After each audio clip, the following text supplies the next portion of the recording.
In 2005, in the Diocese of Phoenix, when we restored the order, we had a lot of questions. And after years of deep prayer and discernment, our bishop, Bishop Olmsted, asked the staff to really examine the possibility. At that time, Fargo, North Dakota had done it. I can't think of a worse analog to Phoenix, Arizona than Fargo, North Dakota. I was with the Bishop of Fargo last week, and we were sharing stories. And our hottest day this year was 121. Their coldest day was around -60. We don't share a whole lot in common. We discovered by that there's actually literally, quite literally, between 121 and -60, 180 degrees of separation. But so we went out to find out how we would do this, and questions came up right away. The pastors asked about the practicals, about the mechanics. How will we confirm so many children? The DREs wanted to know how they would handle all the children in the RE programs and how they would properly form them. Catechists asked how they would prepare children for 2 sacraments. How would they have enough time to focus on Eucharist and confirmation? Parents asked, are they even old enough to be confirmed? I had a young mother come up to me, and it was a very nice conversation. And she was very sincere. And she looked at me and she said, I don't think my 3rd grader's ready to be a soldier. And I couldn't figure out what she meant. What she meant was that so commonly we describe confirmation when it's received older as being a soldier for Christ.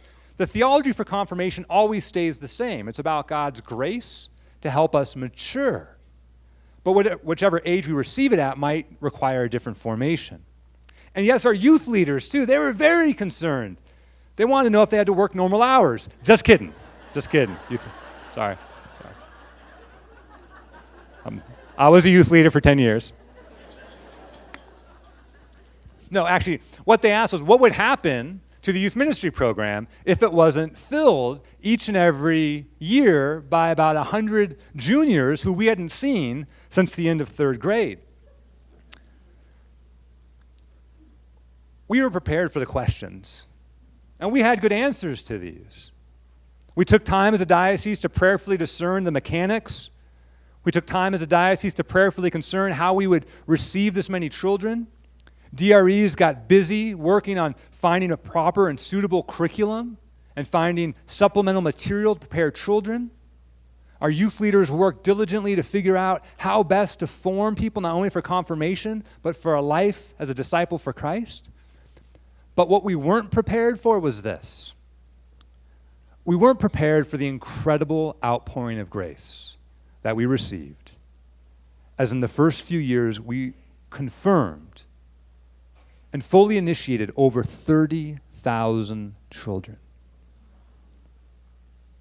Now, that should give you chills in this room. It should give you chills.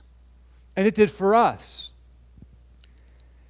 And each and every time we looked out on a crowd of children preparing to receive the sacraments, I can tell you all our fear, all our nervousness, all our questions were quickly dissipated because we recognize what a great gift God wants to give us in His graces.